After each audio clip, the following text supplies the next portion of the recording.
Assalamualaikum warahmatullahi wabarakatuh.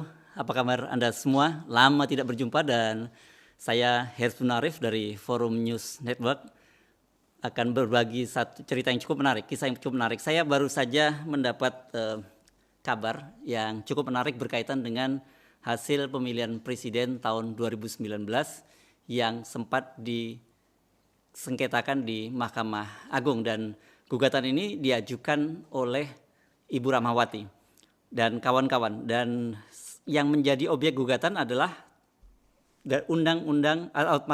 peraturan KPU nomor 5 tahun 2019 tentang penetapan calon presiden dan wakil presiden terpilih. Dan seperti kita ketahui dalam pasal 3 ayat 7 peraturan KPU nomor 5 disebutkan bahwa dalam hal hanya terdapat dua pasangan calon dalam pemilu presiden dan wakil presiden, KPU menetapkan pasangan calon yang memperoleh suara terbanyak sebagai pasangan calon terpilih. Nah, objek keputusan KPU inilah yang digugat oleh Bu Rahmawati dan kawan-kawan. Beliau berdasarkan data yang saya punya, beliau melakukan register atau mendaftarkan gugatannya pada tanggal 14 Mei 2019, dan kemudian pada tanggal 21 Mei 2019 KPU memutuskan bahwa pemenang pemilu atau Pilpres 2019 adalah pasangan Jokowi Ma'ruf Amin. Nah, yang menarik kemudian Mahkamah Agung sudah memutuskan gugatan ini pada tanggal 28 bulan 10 tahun 2019. Tetapi kalau kita membuka direktori dari Mahkamah Agung, keputusan itu baru diupload pada tanggal 3 bulan Juli 2020. Atau kalau tanggal 3 itu kalau tidak salah bertepatan dengan hari Jumat. Jadi baru sekitar 3 hari yang lalu. Ini ada jeda yang cukup panjang antara keputusan dari Mahkamah Agung dan kemudian diupload atau dipublish ke publik pada tanggal 3 Juli 2020. Jadi ada sekitar jeda hampir 9 bulan. Ini cukup lama, padahal ini persoalan yang cukup serius. Mengapa? Karena objek persoalan ini menjadi menarik karena berdasarkan keputusan dari Mahkamah Agung disebutkan bahwa keputusan atau peraturan KPU tahun nomor 5 tahun 2019 itu bertentangan dengan Undang-Undang nomor 7 tahun 2017 tentang pemilu. Di dalam undang-undang itu diatur bahwa seorang pemenang pemilihan presiden itu harus memenuhi 3 kriteria setidaknya. 1, dia harus menang 50% plus 1 suara. Kedua, dia harus memenangkan di seluruh wilayah, seluruh provinsi atau 34 provinsi minimal 20%.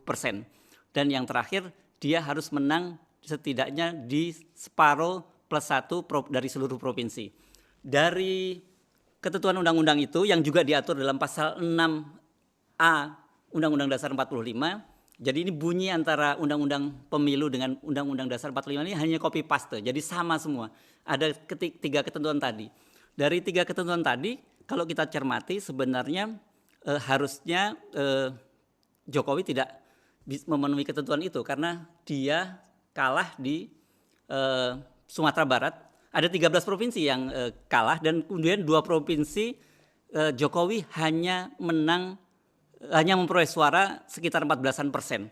Kalau tidak salah ini datanya perlu saya buka.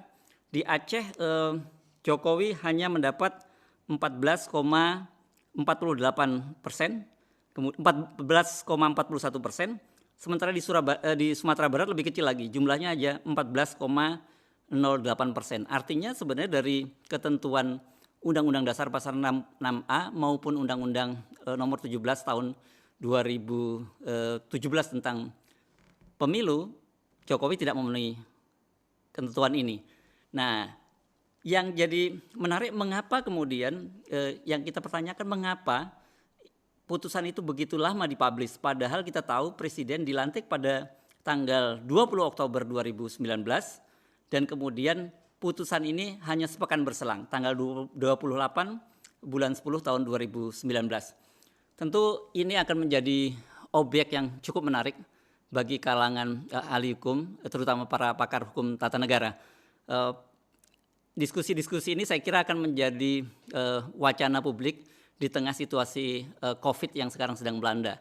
Nah, saya beberapa waktu ke depan akan coba terus mengupdate ini, dan saya akan coba menghubungi Ibu Rahmawati sebagai penggugat, dan juga tentu menarik kalau kita diskusikan dengan para ahli hukum tata negara.